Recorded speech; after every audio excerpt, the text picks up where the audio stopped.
মেনে না নেওয়া হয় তাহলে আগামী 16 তারিখ সকাল 9টা অনুষ্ঠিত হবে। ওই দেবগঞ্জ পর্যন্ত ধর্ষণ বিরোধী লং মার্চ অনুষ্ঠিত করায় স্কুলে স্কুলে, কলেজে কলেজে, মহল্লায় মহল্লায় আন্দোলনের ডাক পৌঁছে দিয়ে আমরা যদি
আমাদের সমাবেশে যে বক্তব্য পর্ব সেই পর্ব আমাদের কিছুক্ষণের মধ্যে শুরু হবে এবং একটি ধর্ষণ মুক্ত দেশ গড়ার লড়াই, সেই লড়াই অব্যাহত থাকবে এবং এই ধর্ষণ মুক্ত লড়াইয়ের আগামী দিনের যে কর্মসূচি, সেই কর্মসূচি আজকে এই সমাবেশ থেকে আমরা আহ্বান জানাবো।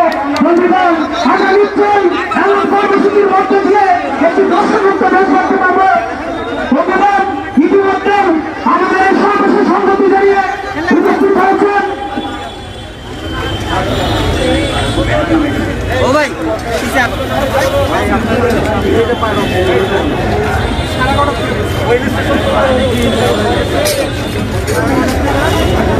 দেখে কিছু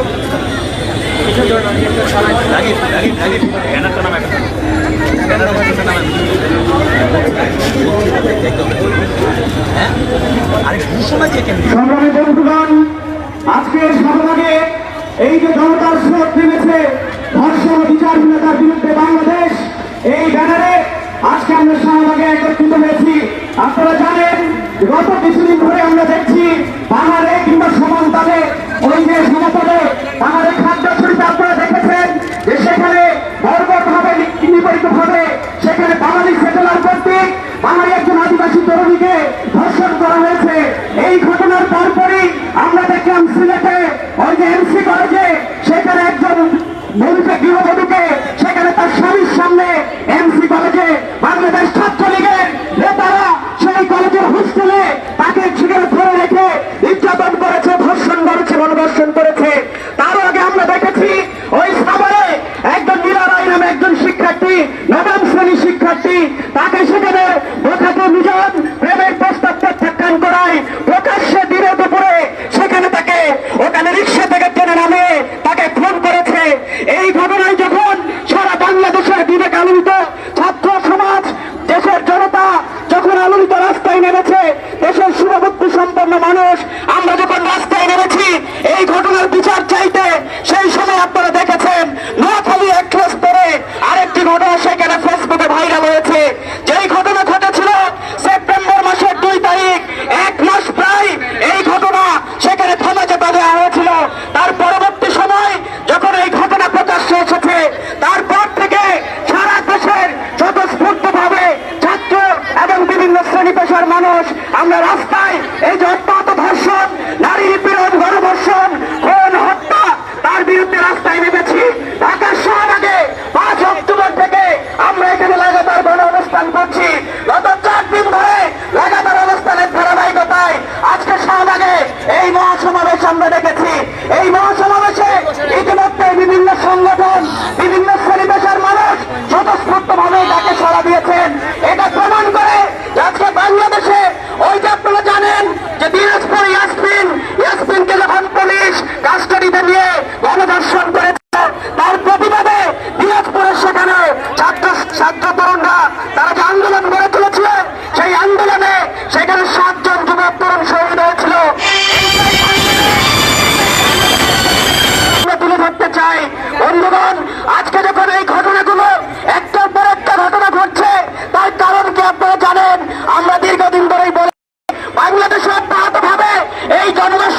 বাংলাদেশ ছাত্রলীগের বিভিন্ন পর্যায়ের নেতাকর্মীরা।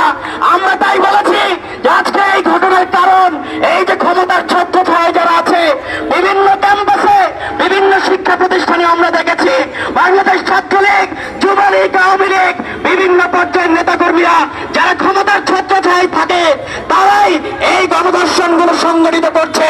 ফলে দর্শন আজকে বাংলাদেশে একটা সাংস্কৃতিক অবক্ষয়ের নজির, যেমন পাশাপাশি একইভাবে ক্ষমতার কেন্দ্রবিন্দু সেটার কারণে অব্যাহতভাবে বাড়ছে।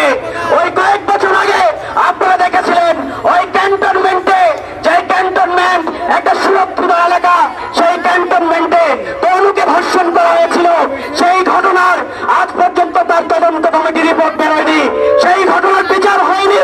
এরকম শত শত হাজার হাজার ধর্ষণের ঘটনা বাংলাদেশে ঘটছে। গত বছর আমাদের দেশে প্রায় 1300 ধর্ষণের ঘটনা ঘটেছে। তার আগের বছর যেটা ছিল অর্ধেক।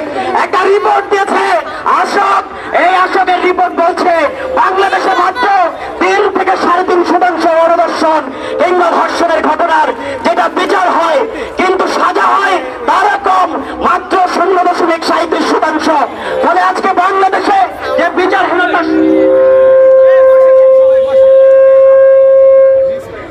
দীর্ঘদিন এসব আসলে ধর্ষণ বিরোধী আন্দোলনের সাথে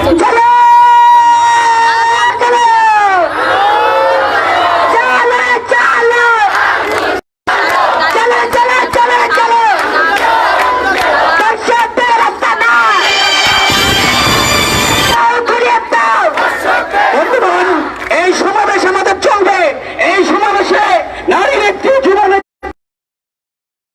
রাখবেন, সমাবেশের সভাপতিত্ব করবেন বাংলাদেশ ছাত্র ইউনিয়নের সাধারণ সম্পাদক অনিক রায়। এ পর্যায়ে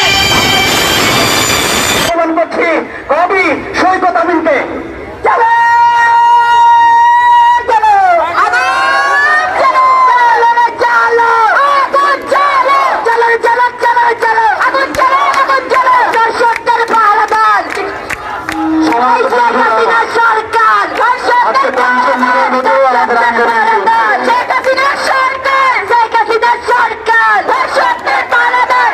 সমাগত বন্ধুগণ, আজকে 5ম দিনের মতো আমাদের আন্দোলন চলছে। আমাদের গণ অবস্থান রোদে বৃষ্টিতে পুলিশের বাধা উপেক্ষা করে, নানান হুমকি দামকি উপেক্ষা করে আজকে এই মহাসমাবেশে এসেছে। আমার একটা পরিচয় দেওয়া হচ্ছে, আমি একজন কবি। আপনারা জানেন পৃথিবীর সমগ্র দেশে কবিরা সাধারণত অহমিকা সম্পন্ন হয়। আজকে আপনাদের উদ্দেশ্যে কিছুক্ষণের জন্য আমি আমার অহমিকা বিসর্জন দিয়ে একটা স্বীকারোক্তি দিতে চাই।